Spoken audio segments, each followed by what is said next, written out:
નમસ્કાર મિત્રો. આંતરિક જાગૃતિનું નિર્માણ પાંડુરંગ શાસ્ત્રી અઠવલે ભાગ 2ના આજના આ ખાસ વિશ્લેષણમાં આપ સૌનું હાર્દિક સ્વાગત છે. સૌથી પહેલાં તો ભાગ 1ને તમે જે અદ્ભુત અને પ્રચંડ પ્રતિસાદ આપ્યો ને એના માટે ખૂબ ખૂબ આભાર.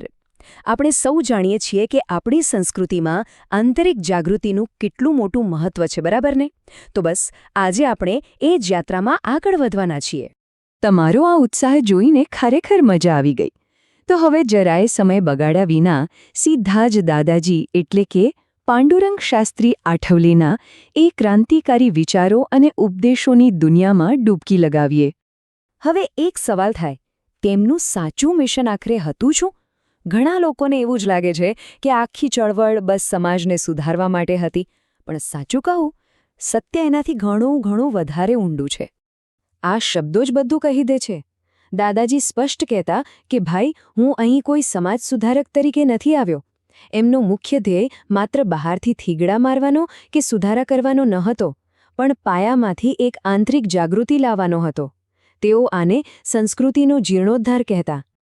અને આ સંસ્કૃતિ જીર્ણોદ્ધારની સૌથી રસપ્રદ વાત શું છે ખબર છે?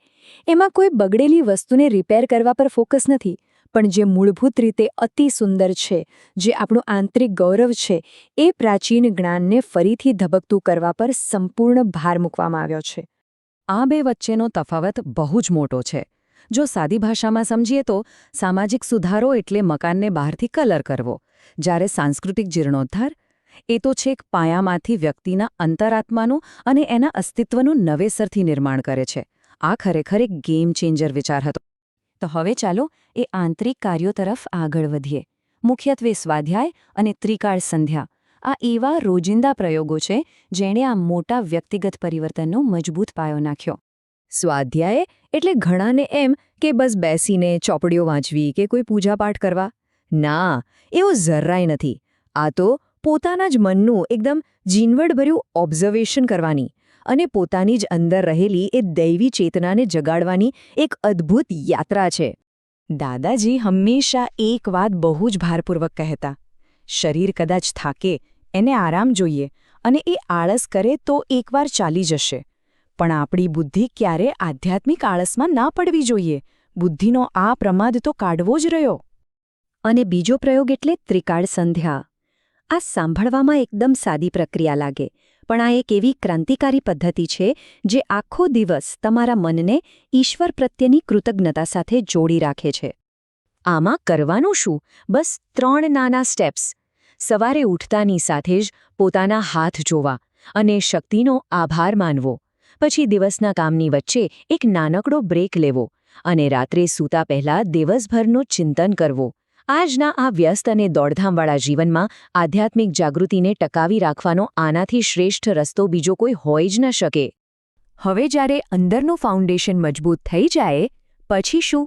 પછી એ સકારાત્મક ઊર્જા સ્વાભાવિક રીતે જ બહાર લોકો તરફ અને સમાજ તરફ વહેવા લાગે છે, જેને આપણે પ્રેમનો પ્રવાહ કહી શકીએ.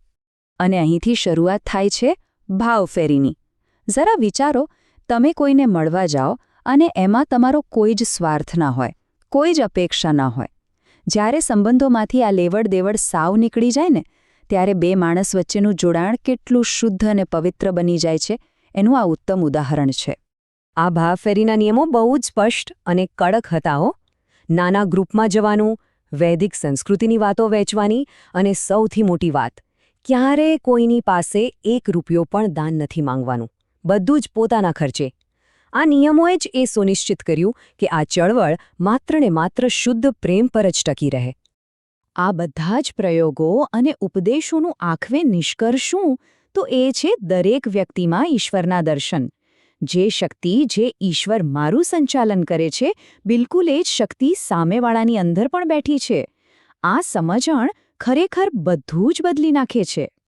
જ્યારે કોઈ વ્યક્તિને આ પરમ સત્ય સમજાઈ જાય છે કે આપણા સૌમાં એક જ દૈવીય અંશ છે, ત્યારે જાતિ, અમીરી, ગરીબી કે ઊંચ નીચની એ બધી જ કૃત્રિમ દિવાલો પત્તાના મહેલની જેમ ધરાશાયી થઈ જાય છે.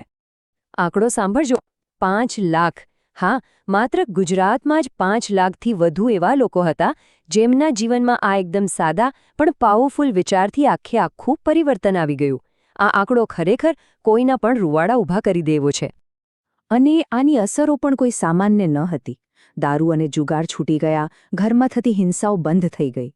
અહીં સૌથી નોંધવા જેવી વાત એ છે કે કોઈ પોલીસ કે કોઈ બાહ્ય દબાણ વિના માત્ર આંતરિક સશક્તિકરણથી જ સમાજના આટલા મોટા દૂષણો જડમૂળથી નાબૂદ થઈ ગયા. એટલે જ કહેવાય છે કે સાચી સભ્યતા હંમેશા અંદરથી બહારની તરફ જ વિકસે છે.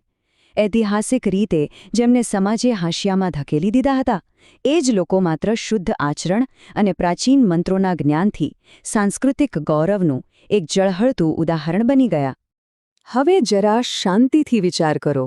માર્કેટિંગ પાછળ એક સિંગલ રૂપિયો ખર્ચા વિના કોઈ એક વિચારધારા લાખો લોકોનું નસીબ કેવી રીતે બદલી શકે? આ આપણને વિચારવા મજબૂર કરી દે છે કે જ્યારે આંતરિક જાગૃતિ આટલા મોટા પાયે કામ કરે છે ત્યારે એની તાકાત કેટલી પ્રચંડ હોય છે. તો મિત્રો, આજના આ વિશ્લેષણમાં આપણે જે પણ ચર્ચા કરી છે ને, એ તો આ સનાતન રહસ્યો અને એમના વિશાળ જ્ઞાન સાગરનું એક નાનકડું ટીપું માત્ર છે. પિક્ચર તો હજી ઘણું બાકી છે. એટલે જ કહું છું, જો આવા જ ગહન સત્યો અને અદ્ભુત વાતોને વધુ ઊંડાણથી સમજવી હોય તો આપણી આ ચેનલ સનાતન રહસ્ય સાથે જોડાયેલા રહેજો. અને હા, સબસ્ક્રાઇબ કરવાનું ભૂલતા નહીં. આપણે જલ્દી જ મળીશું એક નવા રહસ્ય અને નવા વિશ્લેષણ સાથે. ત્યાં સુધી સૌને મારા જય શ્રી કૃષ્ણ.